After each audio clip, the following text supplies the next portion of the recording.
Pessoal, vamos lá retomando aqui nosso terceiro vídeo aí da nossa série de estudos sobre o modelo de Homer.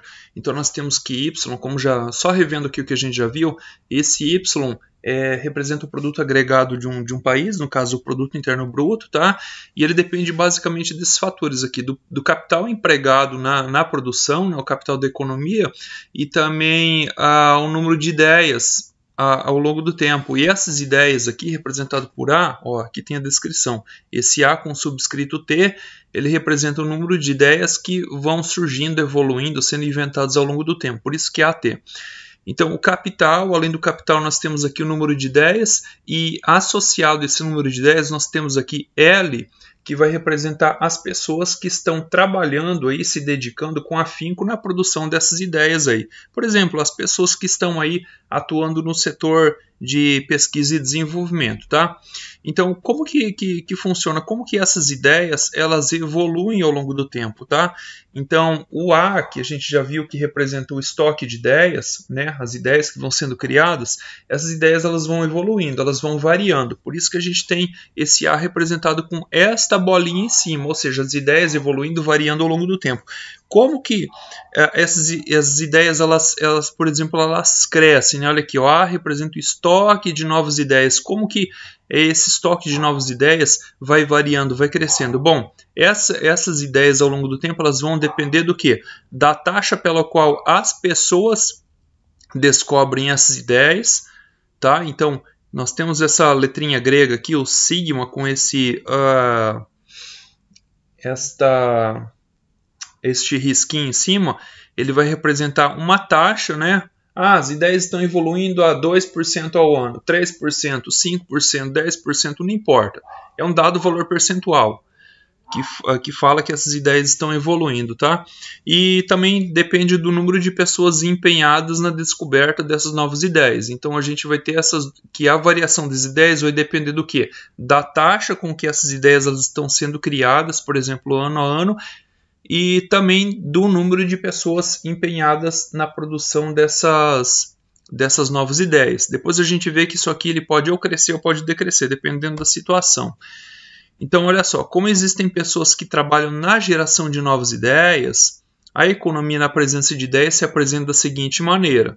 Então, a gente já viu, isso aqui também no modelo de solo, este L representa o número de pessoas que estão trabalhando na economia.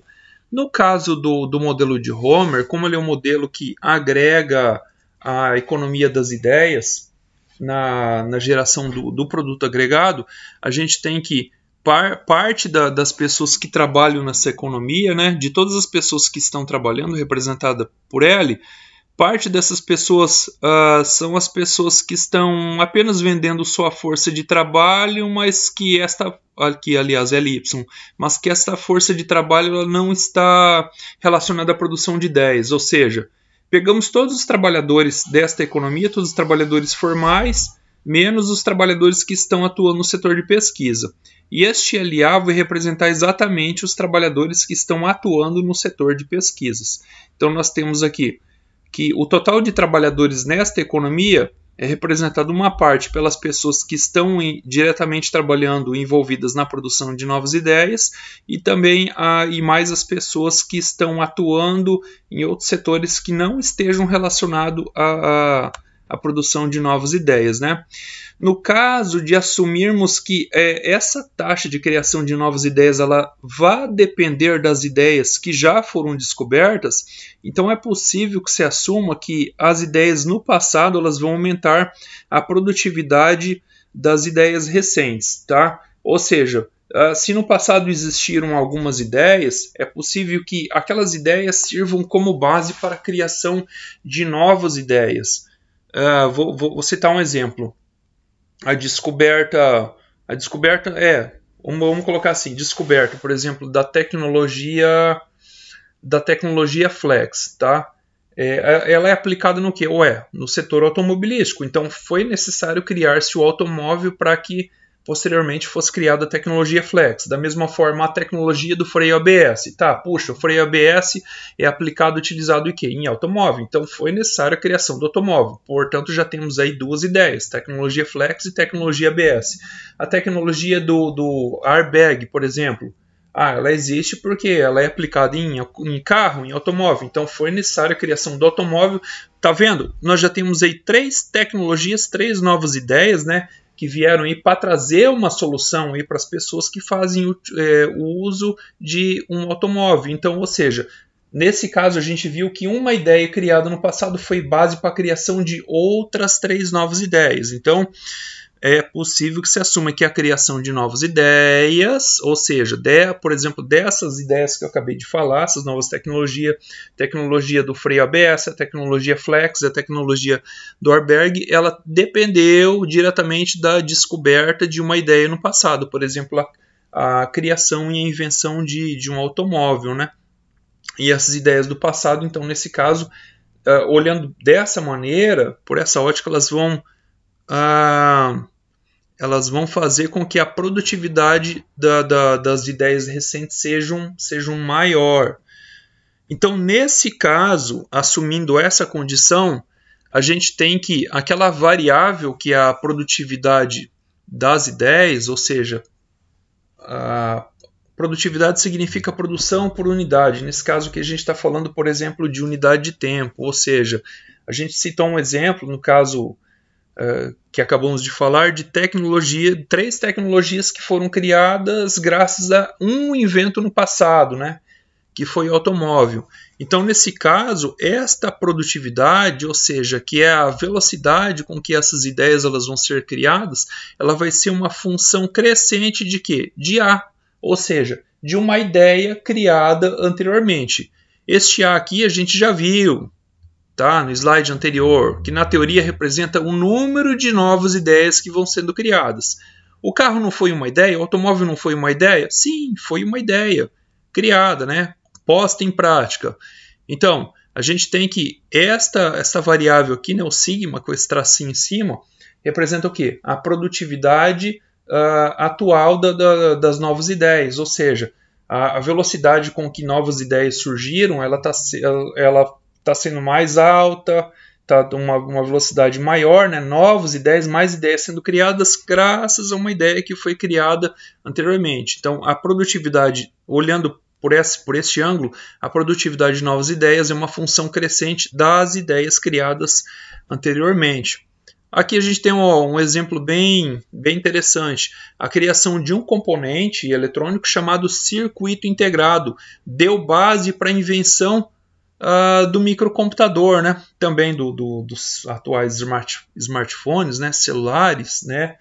Mas e antes da criação do circuito integrado? Por exemplo, o transistor, né? Que também é um componente eletrônico. E antes do transistor, né?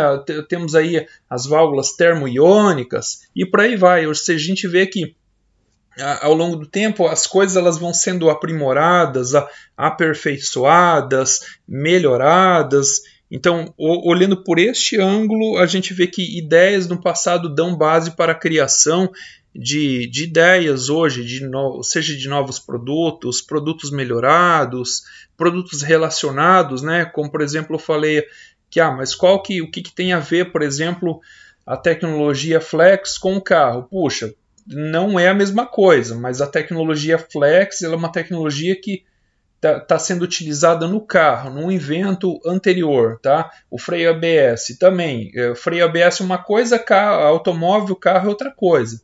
Mas o freio ABS é uma tecnologia aplicada, utilizada no carro, para melhorar o desempenho do carro, o sistema de segurança do carro. Da mesma forma, o airbag.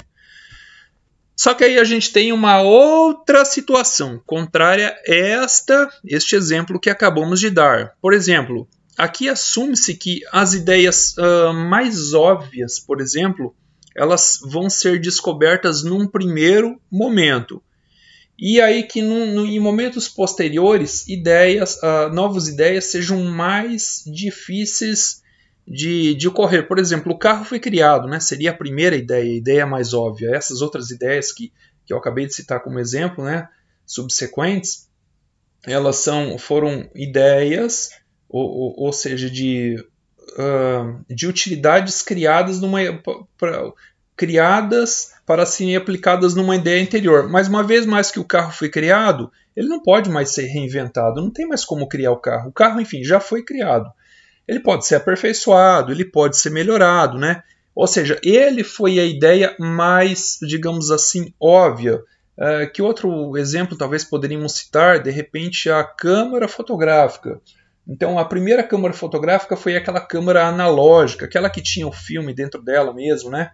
E as câmeras atuais, elas são câmeras do tipo digital, não há mais a necessidade daquele filme, mas sim ela contém uma memória, e aí você tira a foto, você pode apagar, deletar a foto, coisa que no passado não era possível. Mas a câmera em si, a câmera digital, ela acaba tendo a mesma função, a mesma utilidade que a câmera do passado. Continua sendo câmera do mesmo jeito. A função a qual ela se presta é exatamente a mesma, a qual registrar imagens, tirar fotos. Então, assim, ela foi a primeira ideia, ela foi a ideia mais óbvia. Criar a câmera fotográfica novamente é algo assim muito difícil, né? É possível que a ideia do passado ela seja melhorada, seja aprimorada, como foi o caso da câmera fotográfica. A primeira câmera foi criada, agora a câmera moderna ela é menor, ela é mais compacta, enfim,